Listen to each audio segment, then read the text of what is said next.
আসসালামু আলাইকুম ওরহমতুল্লাহ। আল আহাদ সেন্টার থেকে আপনাদেরকে স্বাগতম। গত পর্বে আমরা সূরা বাকারার 246 থেকে 250 নং আয়াতের বাংলা অনুবাদ ধারাবাহিকভাবে আপনাদের সামনে উপস্থাপন করেছিলাম। আজ আমরা সূরা বাকারার 251 থেকে 255 নং আয়াতের বাংলা অনুবাদ ধারাবাহিকভাবে আপনাদের সামনে উপস্থাপন করব ইনশাআল্লাহ। আল্লাহ পাক রব্বুল আলামিন সমস্ত জগতের প্রতিপালক। তিনি আমাদেরকে লালন পালন করছেন। আমাদের জীবনের প্রতিটি ক্ষেত্রে ভালো ও মন্দ একমাত্র তারই হাতে। এমনকি জীবন মরণ সমস্ত কিছু তারই হাতে। এখন কিছু জরুরি বিষয় যা আপনাদের অজানা। সেই বিষয়টি হচ্ছে কোরআন মাজিদে যে আয়াতটি আমরা প্রত্যেকেই চেষ্টা করি আয়াতটি শেখার জন্য, কারণ আয়াতটির মধ্যে মানব জীবনের সুরক্ষা বা নিরাপত্তা রয়েছে। আরও রয়েছে মহান রবের প্রশংসা। এখন যদি বাস্তবে আল্লাহর প্রশংসা বাদ দিয়ে মানুষের বা অন্য কোনো বস্তুর প্রশংসা করা হয়, তাহলে কি আয়াতের কার্যকারিতা লাভ করতে পারবেন? আর একটা দৃষ্টান্ত হচ্ছে যে ডাক্তারের কাছে গিয়ে ডাক্তারের প্রেসক্রিপশন অনুযায়ী যদি বাসায় এসে ওষুধ না খান, শুধু যদি প্রেসক্রিপশন পড়েন এবং চুমু খান, তাহলে কি আপনার রোগ ভালো হবে? তাই আসুন জ্ঞানকে কাজে খাটান এবং আল্লাহর কাছে জ্ঞান বৃদ্ধির জন্য দোয়া করুন। আল্লাহ চাইলে আমাদের জ্ঞানকে আরও বাড়িয়ে দিতে পারেন। আল্লাহুম্মা আমিন। আউযু বিল্লাহি মিনাশ শাইতানির রাজিম।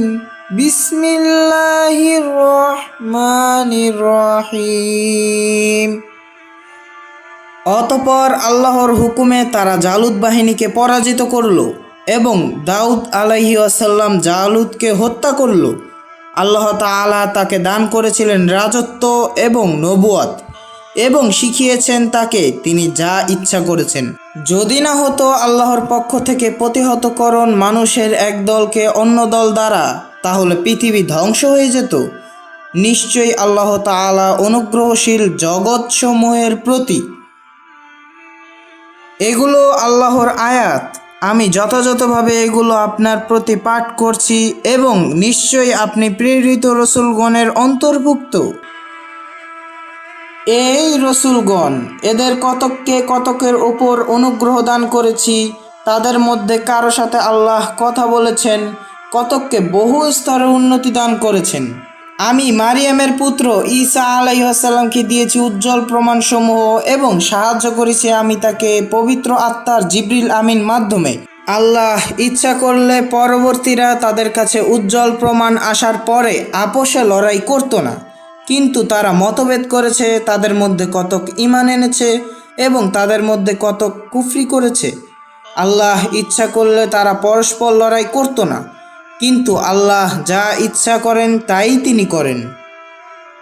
হে ঈমানদারগণ, আমি তোমাদেরকে যা জীবিকা দান করেছি তা হতে তোমরা ব্যয় করো এমন একটি দিন আসার পূর্বে যার মধ্যে নেই কোনো বন্ধুত্ব, নেই কোনো সুপারিশ, এবং কাফিররাই প্রকৃত জালিম। আল্লাহ নেই কেউ ইবাদতের যোগ্য তিনি ছাড়া। তিনি জীবিত, দণ্ডায়মান বা সদা প্রস্তুত। তন্দ্রা নিদ্রা তাকে স্পর্শ করে না। আকাশসমূহের মধ্যে এবং পৃথিবীর মধ্যে যা কিছু আছে তিনি সব কিছুর মালিক। কে আছে তার অনুমতি ছাড়া তার নিকট সুপারিশ করবে? তিনি জানেন যা আছে তাদের সামনে এবং যা আছে তাদের পিছনে। তার জ্ঞান হতে কোনো কিছুই কেউ আয়ত্ত করতে পারে না তার অনুমতি ছাড়া। প্রসারিত তার জ্ঞান আকাশ পৃথিবী ব্যাপী। ক্লান্ত করে না তাকে উভয়ের সংরক্ষণ, আকাশ পৃথিবীর সংরক্ষণ।